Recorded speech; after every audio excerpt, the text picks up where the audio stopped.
রাতের 1টা বাজে আপনারা লাশ নিয়ে যাচ্ছেন, কেমনে নিয়ে যাচ্ছেন? 25টা লাশ আমি নিজে এখান থেকে আমাদের বাইর করছি, আমরা নিজেরা বাইর করছি ভাই। আপনারা কেমনে বলতেছেন 27 জন স্টুডেন্ট মারা গেছে অন দ্য স্পট? একটা ক্লাস নাই হয়ে গেছে, ওই ক্লাসের মধ্যে 40টা স্টুডেন্ট আছে ওখানে। আপনারা কেমনে বলতেছেন? দয়া করে এই ছোট বাচ্চাদের লাশ নিয়ে আপনারা খেলিয়েন না ভাই, আপনাদের পায়ে ধরি, হাতে ধরি, আপনারা এই ছোট বাচ্চাদের লাশ নিয়ে খেলিয়েন না ভাই। আপনাদের কাছে একটা অনুরোধ, আপনারা যেটা সত্য সেটাই বলেন, আমরা আপনাদেরকে কিছু করবো না। আপনাদের দোষ আপনারা সেটা স্বীকার করেন, এটা সম্পূর্ণ বিমান বাহিনীর দোষ, এটা সম্পূর্ণ সরকারের দোষ। সরকার কেন দেখা নাই? সরকার এটা কেন এত 1900 সালের বিমান কেন ইউজ করতে বলবে? গেছে রাতের 1টা বাজে আপনারা লাশ নিয়ে যাচ্ছেন, কেমনে নিয়ে যাচ্ছেন? আপনাদের লজ্জা করে না? আপনারা সৈন্য হয়েছেন।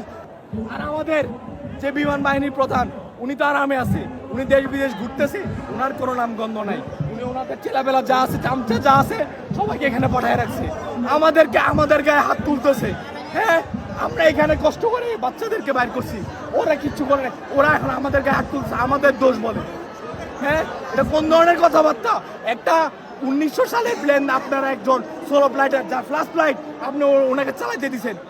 ওনার দক্ষতা থাকলেও আপনি কি চেক করেন নাই ফ্লাইটটা? আপনি কি প্লেনটা চেক করেন নাই? চেক করবেন না?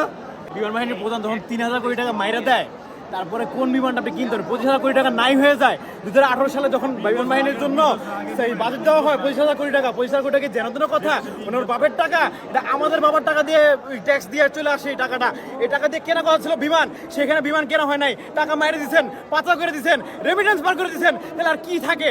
দেশে তো আপনার ভাঙ্গাচোরা জিনিস নিয়ে চালাইতেছেন, এমন এমন জিনিস চালাইতেছেন যেগুলো আপনার দেশে চলতেছে, নিজে যে কোনো সময় ভাঙ্গা চুরে পড়ে যাবে। প্লেন কি গাড়ি যে মন চাইছে ব্রেক মারলাম, মন চাইছে ঘুরাই দিলাম, মন চাইছে যা করলাম? এটা প্লেন, এটা যে কোনো সময় যে কোনো কিছু করা যায় না, যে কোনো সময় যে কোনো কিছু হইতে পারে। একটা সেকেন্ড, একটা বিমান হাইয়েস্ট গেলে 500 থেকে 700 কিলোমিটার প্রতি ঘন্টা থাকে। একটা গাড়ির কোনো সম্ভব এরকম স্পিডে থাকা? একটা প্লেন কি যেন তেন সময় 1 সেকেন্ড মানে কি?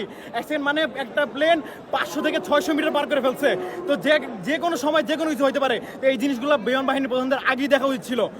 এই সাবেক বিমান বাহিনীর প্রধানরা বাংলাদেশে ইচ্ছা মতো খায়